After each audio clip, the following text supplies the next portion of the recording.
United Nations member states on Tuesday will hold the 76th General Debate session.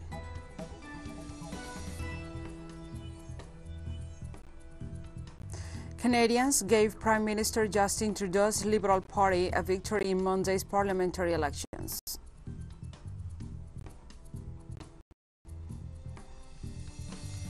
Tunisian President Kais Saied vowed on Monday to appoint a prime minister, but said emergency measures that he announced in July will remain in place.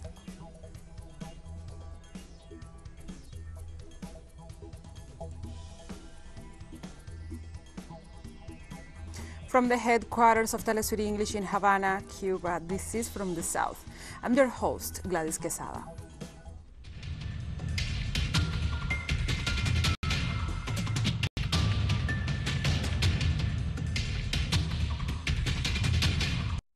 Now we begin with the news. United Nations member states on Tuesday will hold the 76th General Debate session.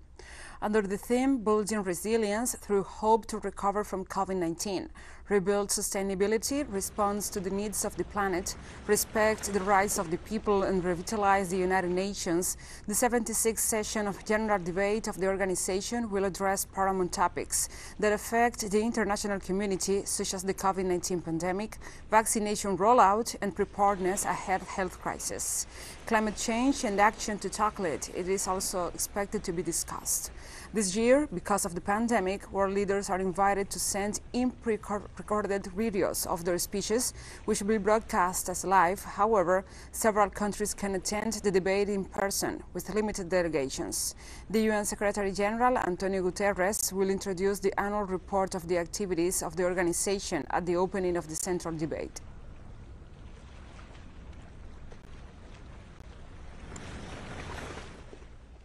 Human rights groups have slammed the Biden administration for mass deportations of Haitian asylum seekers from the United States after thousands managed to cross into Texas following long and dangerous journeys. Images of U.S. Border Patrol agents in Texas rounding up Haitians on horseback have also sparked outrage. More than 15,000 people, mostly Haitians, have been camped under a bridge in Texas after wading across Rio Grande from Mexico.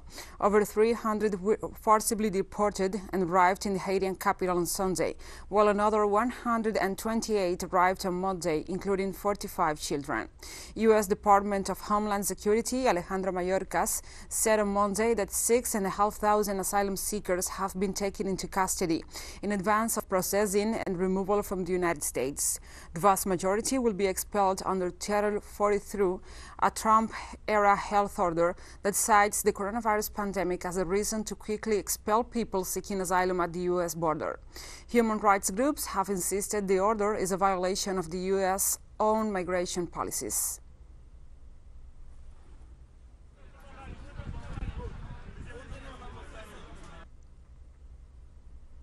In the context of the mounting migratory crisis in the U.S. border, Mexican President Andrés Manuel López Obrador reiterated his proposal to the United States to implement social programs in Central America to tackle poverty and unemployment and offer people opportunities to thrive in their home countries.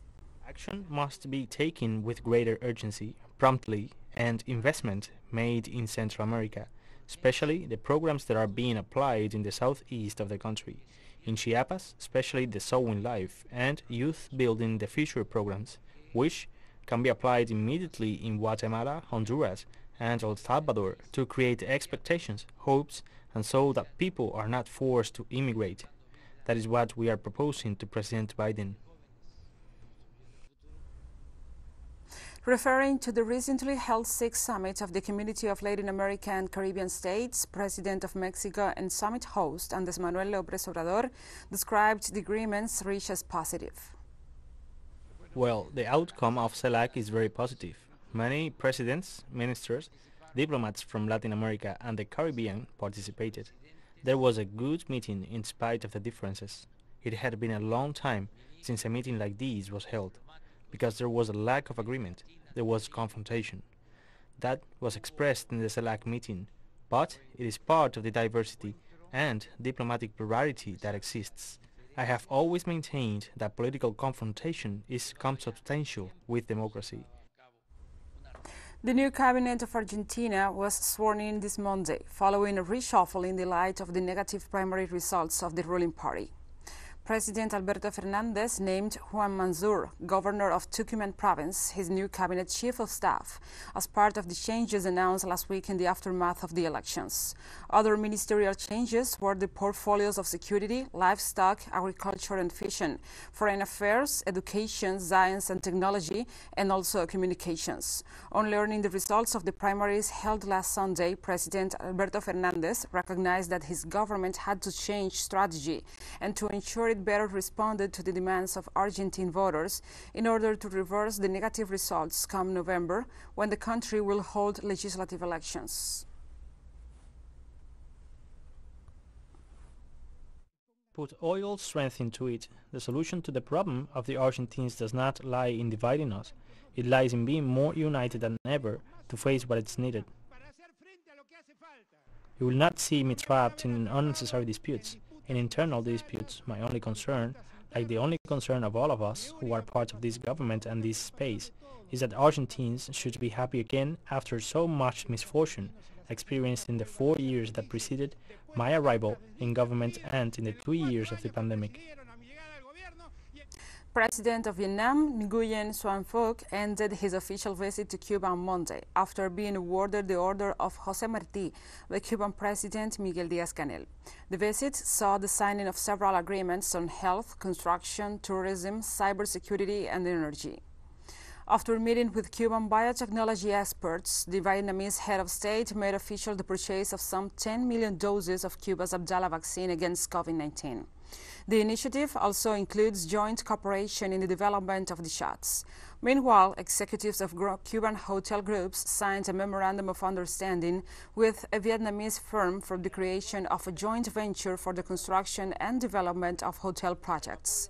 In addition, a power purchase agreement was signed between Cuba's Electric Union and the Thai-Bain Green Power Investment Corp for a solar power project in the Mariel Special Development Zone. The occasion also saw the symbolic delivery of a donation of 5,000 tons of rice from Vietnam as a sign of solidarity in the face of Cuba's challenges.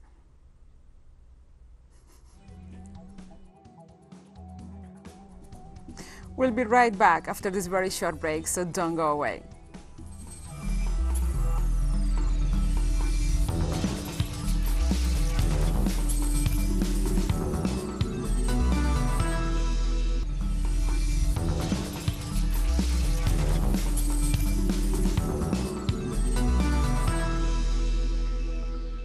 Be welcome to From the South. Canadians gave Prime Minister Justin Trudeau's Liberal Party a victory in Monday's parliamentary elections.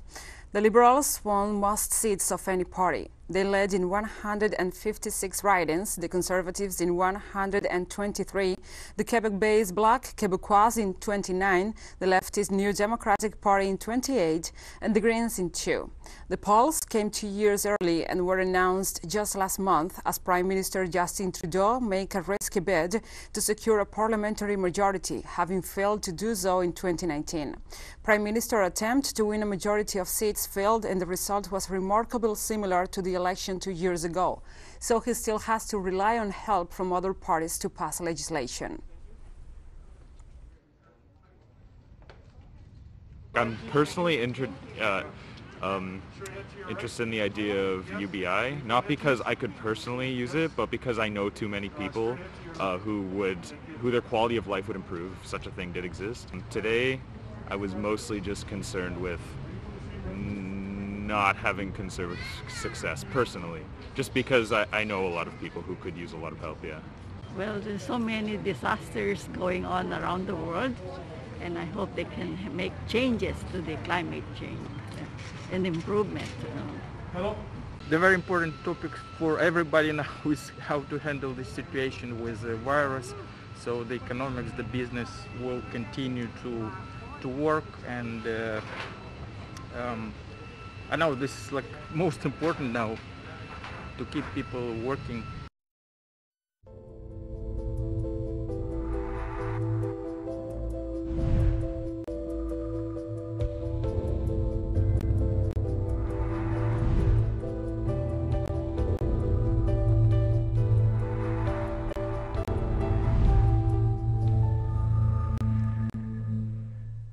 Now we address other topics. In Cuba, the Center for Genetic Engineering and Biotechnology reported that the domestically developed COVID-19 vaccine Abdala has shown to be 90% effective in seriously ill patients. The institution reported that such effectiveness was even recorded against the Delta variant of the coronavirus. Abdala is the first vaccine to Latin American origin to receive authorization for emergency use from the Committee on New Molecules of the Federal Commission for Protection Against Health.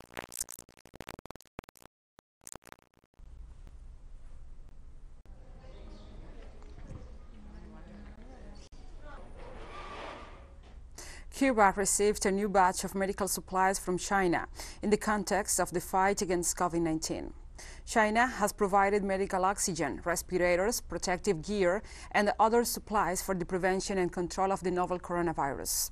Authorities in Beijing noted that they will continue to supply medicines and food aid to the Caribbean nation to help it meet the needs of the population in the midst of the health emergency and in the face of the economic blockade imposed by the United States.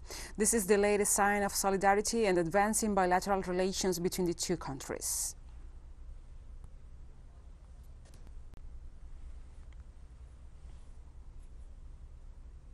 Protesters gathered near the United Nations headquarters in New York this Monday to demand equal access to vaccines around the world. Ahead of the first day of the high-level general debate of the 76th session of the UN General Assembly, protesters stressed that unequal access to COVID-19 vaccines remains an urgent issue and that rich nations must share doses with poorer nations rather than administering booster shots. They also denounced that huge profits made from vaccines, many of which received public funding. The World Health Organization reports that almost 6 billion doses of COVID-19 vaccines have been administered globally. But 75% of all doses have been administered only in 10 countries.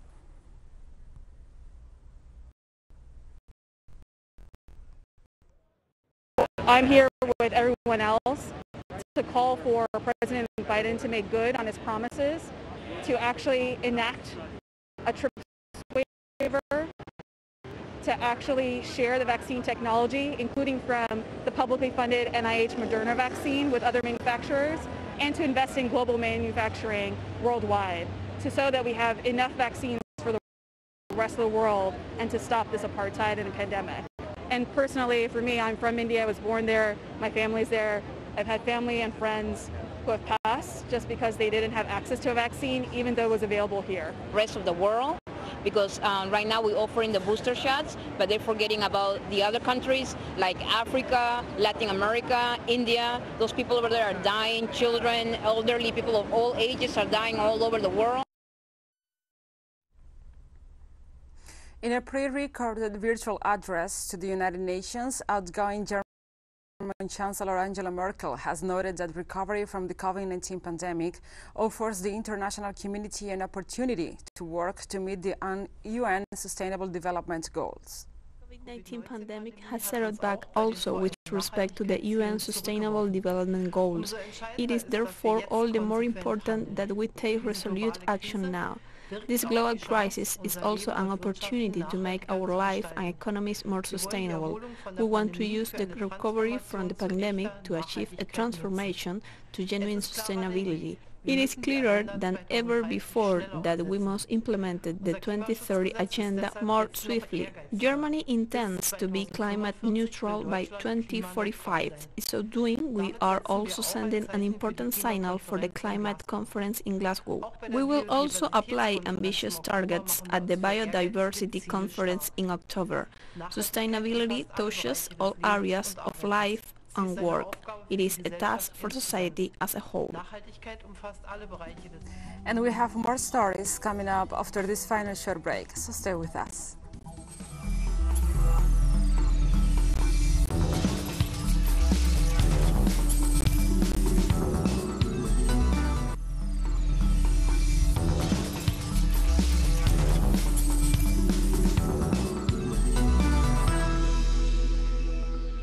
Welcome back to From the South. Tunisian President Kais Saied vowed on Monday to appoint a prime minister, but said emergency measures that he announced in July will remain in place. The president is facing ongoing calls from Western governments to restore the constitutional order after he sacked the government, suspended parliament, removed lawmakers and also the immunity, and put himself in charge of the prosecution back in July. I'm not here to showcase a place like the one you witnessed 2 days ago. Its director is known and is a failure, and its actors are some of the worst. These exceptional measures will continue.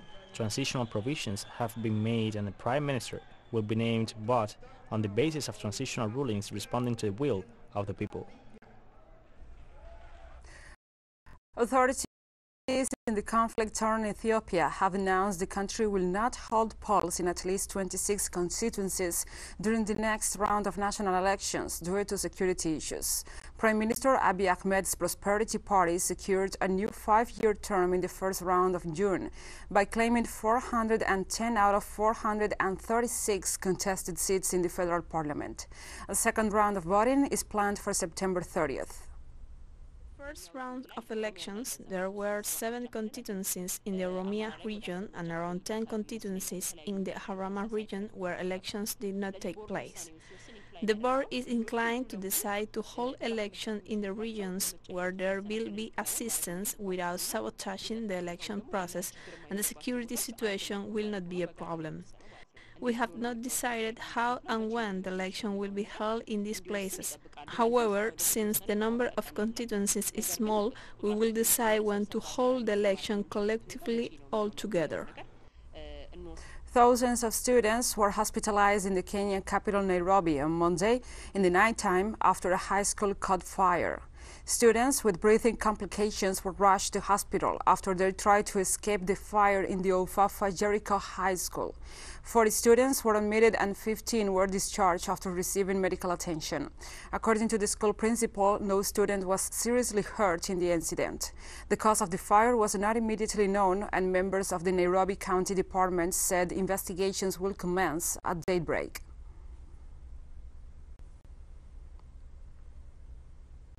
The students were actually, they developed problems of breathing because of inhaling that smoke from that fire. So it was not physical injury, but rather complications of breathing because of inhaling that smoke.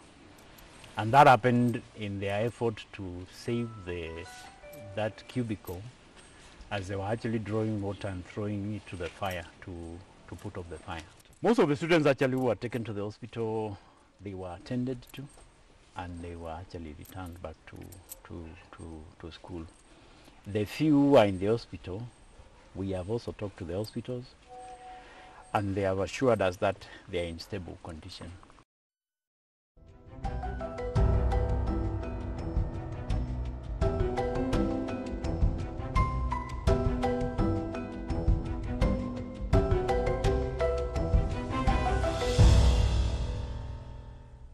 Now we address other topics. Prime Minister of Denmark, Mette Frederiksen, said in a United Nations private session on climate change that her country will contribute more than 1% of the $100 billion per year called from world powers and governments in the Paris Agreement to combat climate change.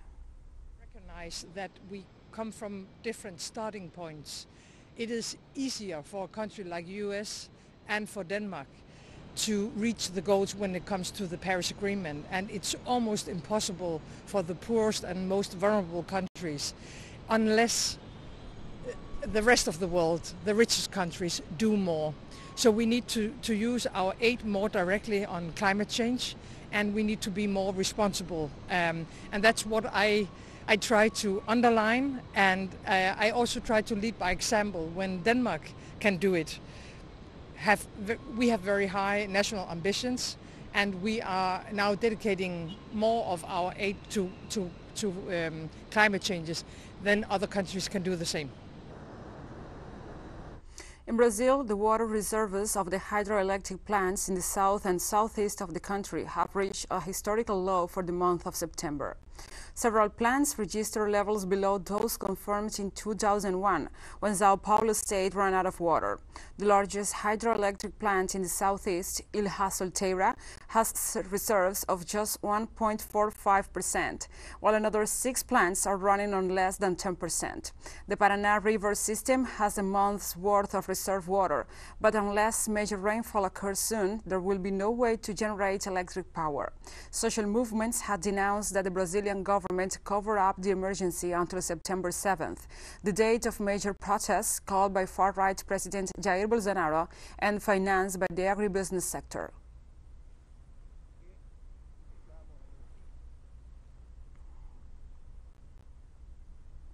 Experts continue to warn of massive deforestation in the Brazilian Amazon, while the far-right government of Jair Bolsonaro continues to push its agenda in the interest of mining, logging and agribusinesses. According to the deforestation alert system of the Institute of People and the Environment of the Amazon, in August alone, over 1,600 square kilometers of forest were destroyed, representing the worst figure in the past decade. The figures for the last 5 months show that the measures adopted to supposedly combat deforestation have had little or no effect. Compared to August 2020, logging in the Brazilian region has increased by 7%. The 7,700 square kilometers of jungle cut down between January and August represent 48% more logging than in the same period in 2020.